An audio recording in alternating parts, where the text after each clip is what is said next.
शासन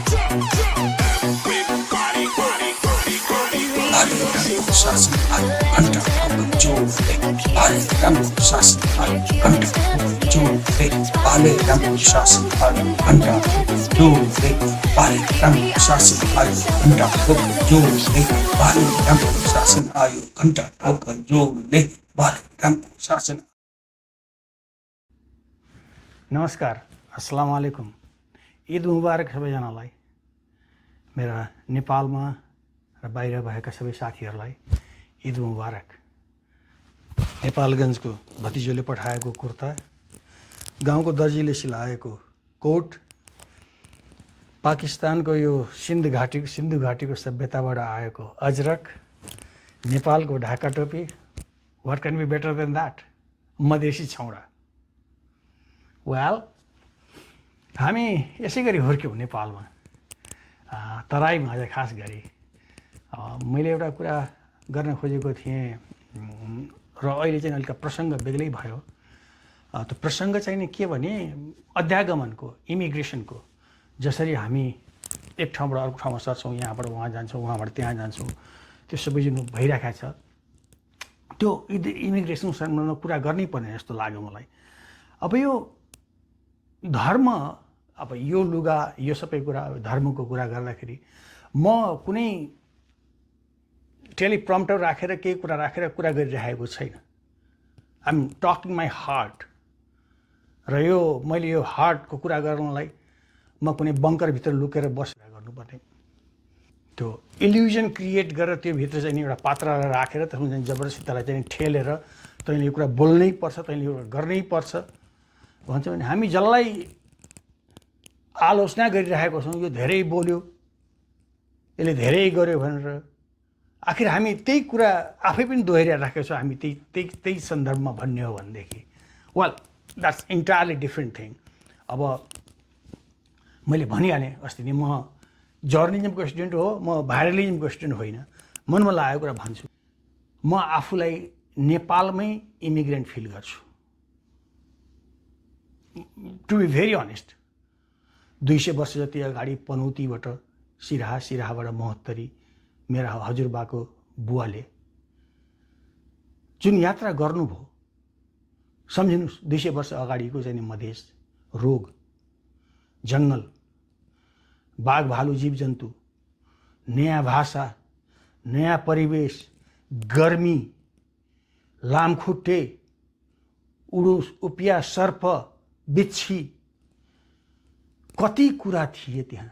कति कुरासँग कोप गरे उनीहरूले, कति कुरासँग भिडिए, जुधिए, लडे, मरे, खपे, र पनि उनीहरूले त्यो मधेसमा नेपाल जोगाइराखे, नेपालीको प्रमोट गरे, आफूसँगै वरिपरि भएको मान्छेलाई नेपाली बोल्न सिकाए। सँगै मेरो आमा घारीबथान, त्यही महोत्तरीको राजमार्गको उत्तरपट्टिको गाउँबाट चाहिँ नि महोत्तरीको गाउँमा उहाँ चाहिँ घारीबथान, त्यहाँभन्दा घोक्सिलाबाट घारीबथान, घारीबथानबाट महोत्तरी, त्यहाँ गौशाला बजार आएको मान्छे। उहाँलाई धेरै बोल्नुहुन्न थियो, मैथिली, देहाती, अब यो तपाईँको बज्जीका भाषाहरू बोल्न त आउँथ्यो उहाँलाई। तर उहाँसँग वरिपरि आउने मान्छेहरूले के भन्यो भने, बड्के मल्किनी के अपन भाषा बजेला कनि मुस्किल लेखा लगै छ, चल नेपालीमा बजबै। अल्लाह हेर्नुहोस्, आमा उनीहरूलाई के है कहाँ है भनेर भन्नुहुन्छ, उनीहरूले उता जवाफ लगाउँदाखेरि ठिकै छ माल्किनी, सबै ठिक छ भनेर भन्थे। त त्यो एक अर्कालाई अन्डरस्ट्यान्ड गर्ने, बुझ्ने र त्यो वातावरणमा सर्भाइभ गर्ने जुन ब्लड यहाँ सिन्चित छ, त्यो आमाको ब्लड हो, त्यो मधेसको ब्लड हो। त्यसैले अब अहिले इमिग्रेसनलाई लार्जर कन्टेक्स्टमा हेर्ने हो भनेदेखि त्यहाँको लोकल भर्सेस बाहिरबाट आएका आप्रवासीहरूको चाहिँ हिसाबको कुराहरू। जसरी मधेसका ती मान्छेहरूले हामीलाई बाहिरबाट आएका आप्रवासी भन्ने हिसाबले त्यो पाकिस्तान इन्डियाको युद्धको 1947 को चाहिँ नि त्यो युद्धको चाहिँ विभाजनको चाहिँ नि त्यो स्तरमा ल्याएर हामीलाई हाम्रो मन विभाजन गरे। ठ्याक्कै त्यो लेभलको चाहिँ नि झगडा भयो, लडाइँ भयो पाकिस्तानमा त्यो बेलामा एमक्युएमको र बाँकी पिपिपी लगायत अरू पार्टीहरूसँग, बेनजिर भुट्टोको पार्टीहरूसँग। र त्यो मान्छेहरू यसै गरी उदाएका थिए। केजरीवाल जसै गरी उदाएका थिए, राजसपा जस्तै गरी उदाए। तर समयको गर्दमा उनीहरूले त्यसलाई मेन्टेन गर्न नसक्नाले आज अल्ताफ हुसैन लन्डनमा निर्वासनको जीवन बिताइरहेको छ। केजरीवालको हेर्नुहोस् के एक गति छ। त त्यो हिसाबले हामीले इतिहासले कुनै समयले दिएको एउटा उपहार, वरदान अथवा मौकालाई प्रयोग गर्न नसक्नाले कालान्तरमा त्यसको परिणति के हुन्छ, हामीसँग वरिपरि धेरै धेरै धेरै उदाहरण छन्। त्यसैले अब यसको डिटेलमा नजाउँ, म मात्रै के भनेदेखि अब यो नेपाली अहिले भन्नुको मतलब मेरो विचारले नेपाल मात्रै रहेन। 1/3 हामी नेपाली नेपालभन्दा बाहिर बस्छौँ। 3 करोडमा झन्डै 1 करोड नेपाली हामी नेपालभन्दा बाहिर बस्छौँ। र हाम्रो नेपालप्रतिको माया, म फेरि भन्दैछु, नेपालमा बसेर राजनीति गर्ने, नेपालमा बसेर चाहिने गर्नेहरूको चाहिने त्यो लेनी देनी, चल खेल, उठपट, यताउता सटबन्धन गठबन्धन, मिल्ने छुट्ने केहीसँग हाम्रो लिनदिनु छैन। हामीलाई समृद्ध नेपाल र घर गएको बेलामा खुसी, प्रसन्न, शान्त आफ्नो गाउँ, आफ्नो ठाउँ, आफ्ना मान्छेहरू देख्न पाइयोस्, त्यति भए पुगेको छ। त्यति भए पुगेको छ। र त्यसका विभिन्न तरिकाहरू होलान्, तर हामी हक चाहन्छौँ, हामीले त्यो कुरा हामीले मान्नै पर्छ। अब अहिले नेपालको कुरा गर्नुहोस् न। अहिले नेपालको कुनै पनि पछिल्लो 10 वर्ष 15 वर्षको इतिहास तपाईँ पल्टाएर हेर्नुहोस्, कुनै पनि संसारको क्राइसिसमा नेपाल र नेपाली छैन भन्ने छैन। Well, that was started almost 200 years एगो। भन्नुहोस् न, ब्रिटिस गोर्खाहरूमा भर्ना भए बेलादेखि नै चाहिँ हामी नेपालीहरू संसारभरि गएर छर्यौँ, बस्यौँ। तर के गरौँ, जहाँ गयौँ लड्यौँ, मऱ्यौँ, पस्थ्यौँ। फर्केर आउन सक्यौँ, फर्केर आएर त्यही धरानको, त्यही धनकुटाको, त्यही ताप्लेजुङको, गोर्खाको, कास्कीको ती गाउँहरूमा गएर खनी खोसी गरेर बसेर रमायौँ। हामीलाई मतलब भएन। हामीलाई 200 वर्षभन्दा बढी लाग्यो बेलायती सरकारसँग लडेर त्यहाँका गोरा बराबरको पेन्सन पाउनको लागि। So you can imagine. त्यसैले अब आजको यही अहिलेको परिवेश, जुन खाडी युद्धमा जुन परिवेश छ, नेपालमा नयाँ सरकार बन्न लागेको छ, कसैले कुरा गरेको सुन्दिनँ म के भइरहेको छ भनेर। चयनको निन्द सुतेका छन् सबै। तर भूपरिवेशित राजनीतिले, भूपरिवेश वरिपरिको राजनीतिले गर्दाखेरि हामीलाई कहाँ पुर्याइसक्यो, हामी कुन अवस्थामा गइसक्यौँ थाहा छैन। सम्झना छ, दाउरा किन्नलाई नागरिकता देखाउनु पर्ने र लाइन बस्नुपर्ने अवस्था थियो। त्यो आउन सक्छ, विचार गर्नुहोस्।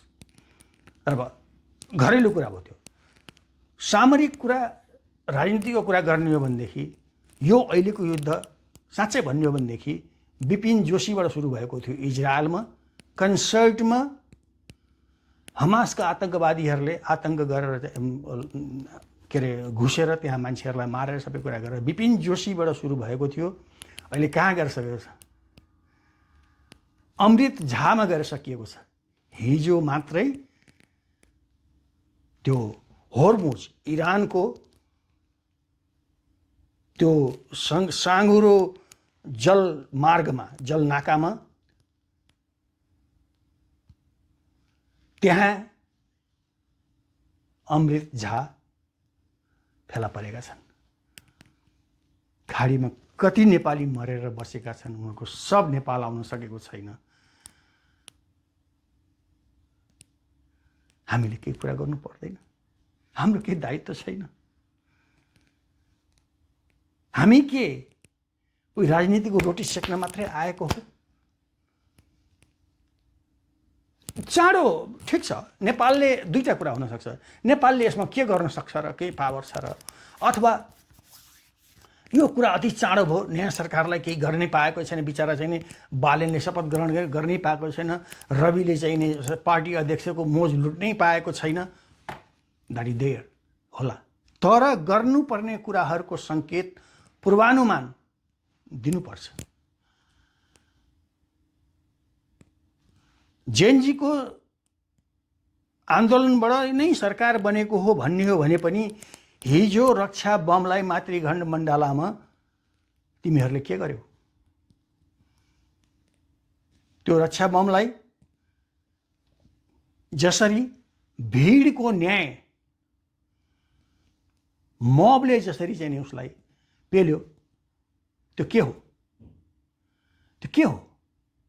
के प्रतिपक्ष नै नचाहिने हो? बोल्नै नपाइने हो? तिमीहरूले जे गरे पनि हुने?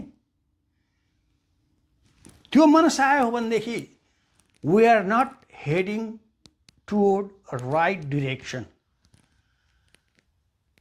सुन्ने बानी त गर्नै पर्छ, प्रश्न सोध्न पाइँदैन भन्नै पाइँदैन। तिमी प्रश्न सोध्ने पृष्ठभूमिबाट आएका मान्छे हौ। तिमी रवि लामिछाने प्रश्न सोध्ने पृष्ठभूमिबाट आएका मान्छे हो। अझ भन्छु म, तिमी आफ्नो प्रश्न अरूको मुखमा खाँद्ने पृष्ठभूमिबाट आएको मान्छे हो। आज अरूलाई, अरू मान्छेलाई प्रश्न नै सोध्न नदिने, बोल्नै नहुने, के तरिका हो यो? What is going to happen? त्यसैले प्रजातन्त्रमा विश्वास गर्छौँ भनेदेखि, गरिन्छ भनेदेखि, हामीले गर्छौँ भनेदेखि प्रश्न सोध्ने अधिकार हाम्रो सुरक्षित रहनै पर्छ।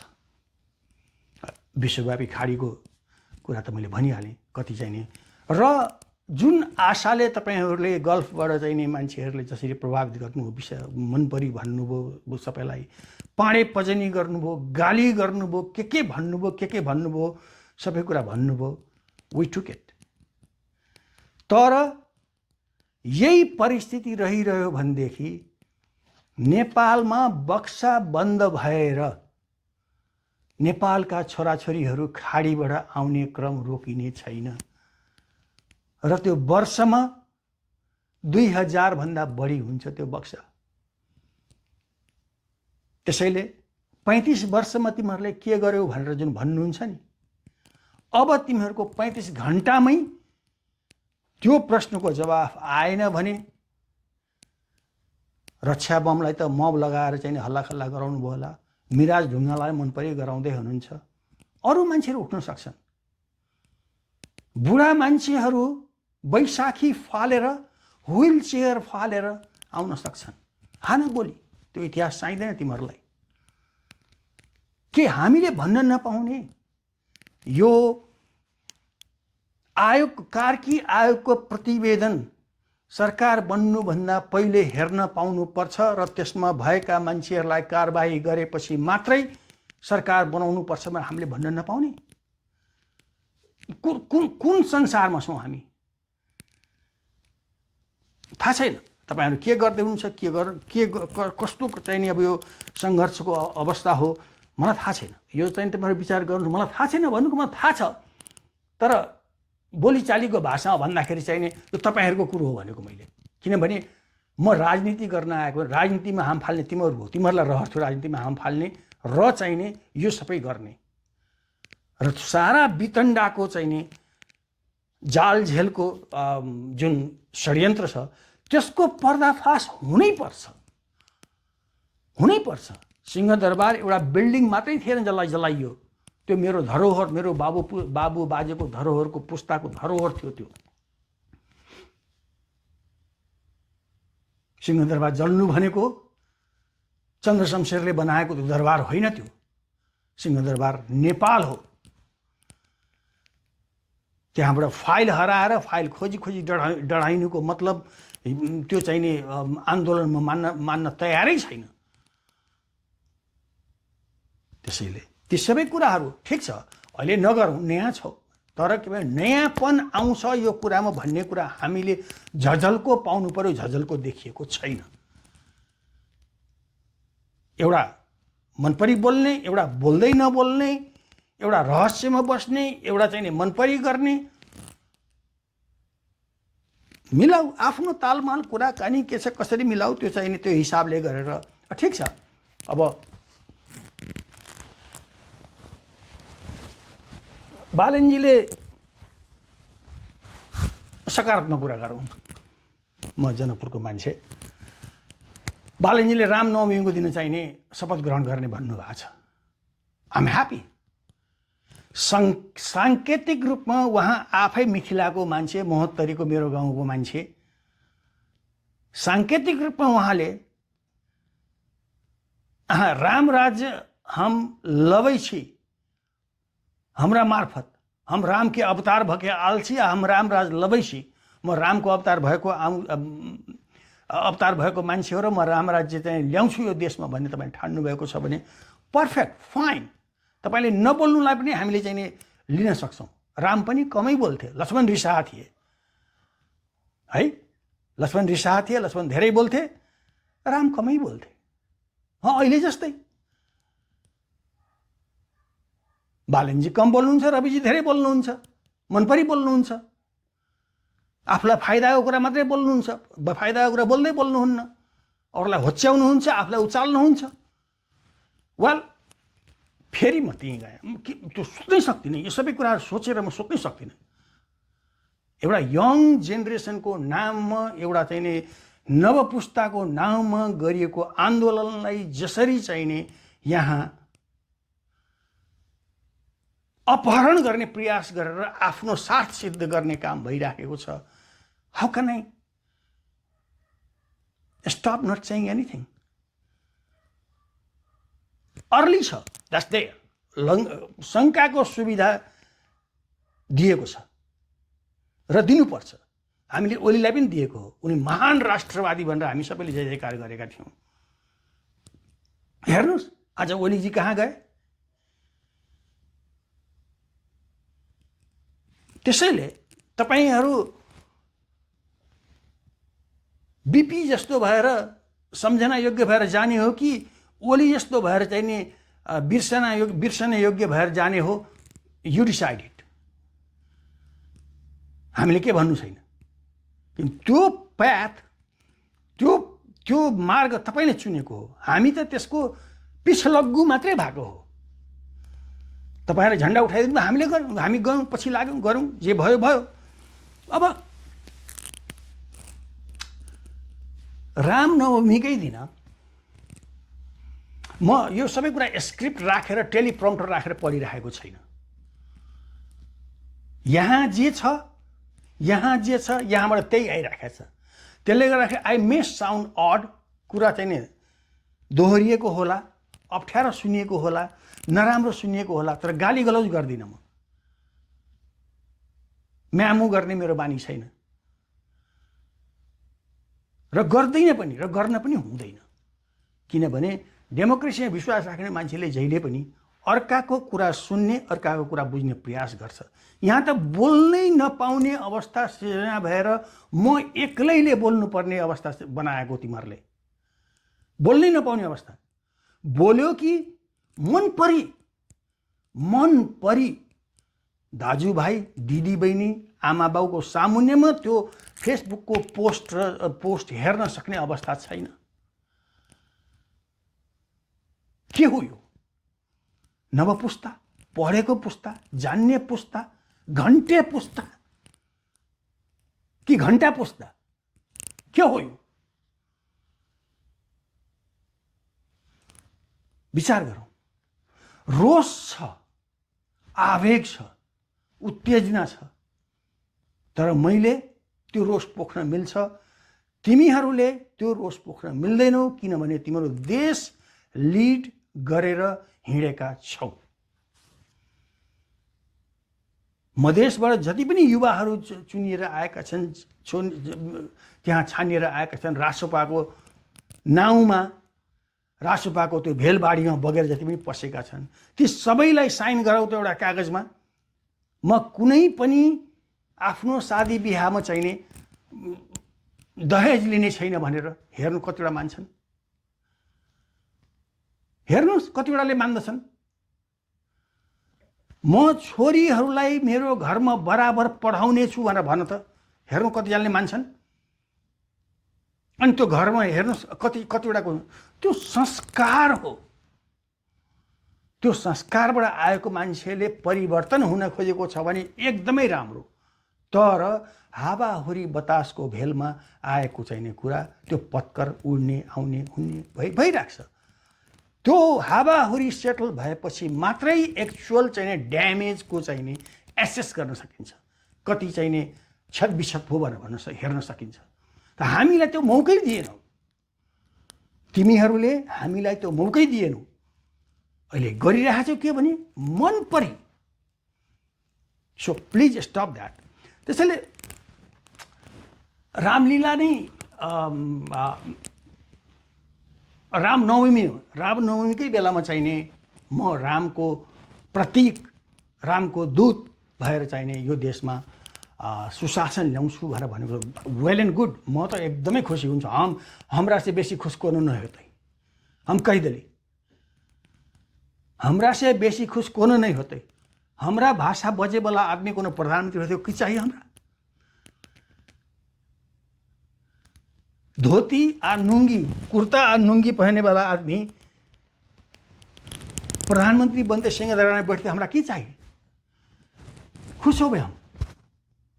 तर के भने त्यो प्रतीक मात्रै होइन। म त अझ एउटा सल्लाह दिन्छु, बिहान पशुपतिनाथमा दर्शन गर्नुस्, फूल प्रसाद लिनुस्, हेलिकप्टर अथवा प्लेन चढेर आउनुस्। राम जनकपुरको 12 बिघा मैदानमा, जनकपुरको 12 बिघा मैदानमा सीताजीलाई साक्षी राखेर शपथ खानुस्, म यो भूमिलाई फेरि रावणहरूको प्ले ग्राउन्ड बनाउन दिने छैन भनेर। तयारी हुनुहुन्छ? आइ एम देयर, आउनुस्। तर होइन, त्यो नगर्ने हो भनेदेखि अहिले मनपरी पाराले घर घरमा गएर मान्छेको कान कानमा कराएर जय घन्टी जय घन्टी जुन गरिरहनु भएको छ त्यो राम्रो होइन। जय घन्टी भनेको कुन खालको हाम्रो सम्बोधन हो? हामी कहिल्यै चाहिँ नि हामी जय घन्टी भनेर सम्बोधन गर्छौँ। जय Nepal, I can understand that. कम्युनिस्टहरूले लाल सलाम भने अहिले कहाँ गए तपाईँले देखिहाल्नुभयो। अरूले जय मधेस भने उनीहरू कहाँ गए तपाईँले देखिहाल्नुभयो। त कान कानमा गएर मान्छेको अनुहारमा गएर जय घन्टी गर्नुले तपाईँ के क्रिएट गर्दै हुनु तपाईँलाई थाहा छ? अयोध्यामा बाबरी मस्जिद ढल्नुभन्दा पहिले जय श्री रामको जुन सम्मान थियो त्यो सम्मानलाई अहिले राजनीतिक नाराको रूपमा एउटा शक्तिले, एउटा समूहले प्रयोग गर्नाले गाली जस्तो भएको छ त्यो अहिले। I am so sorry to say that. सभ्य घरका मान्छेहरू, सभ्य घरका हिन्दूहरू वरिपरि हेरेर मात्रै जय श्री राम गर्छन् अहिले, त्यो पनि विस्तारसँगले। रामजी पर्फेक्ट। जाटहरूमा एकदमै राम्रो चलेको चाहिँ हामीले नमस्कार नमस्ते भने रामजी भनेर। त्यो तपाईँ भोलि यो कुरा गराएर त्यो जय श्री रामको चाहिने लाई जसरी मान्छे एउटा समूहबाट, एउटा मान्छेबाट, शान्तिप्रिय मान्छेहरूले चाहिँ त्यसबाट अलिकता छुट्टिने, अलग दिने किसिमको जुन वातावरण बनाइदिए नि ती अतिरञ्जितकारीहरूले, त्यो अतिवादीहरूले, म अतिवादी नै भन्छु त्यो किसिमले, हिन्दूहरू हुन् तर के, त्यो अवस्था तपाईहरूले जय घन्टी गरेर मान्छेको कान कानमा बजाएर नगर्नुहोस् कृपया। जय घन्टी मेरो सम्बोधन होइन, मलाई जय घन्टी भनेको सम्बोधन गर्न नआउनुहोस्। नमस्कार बाबु, के छ हाल खबर भन्नुहोस्, हेलो भन्नुहोस्, हाई भन्नुहोस्, जय नेपाल भन्नुहोस्। के हो त्यो जय घन्टी भनेको?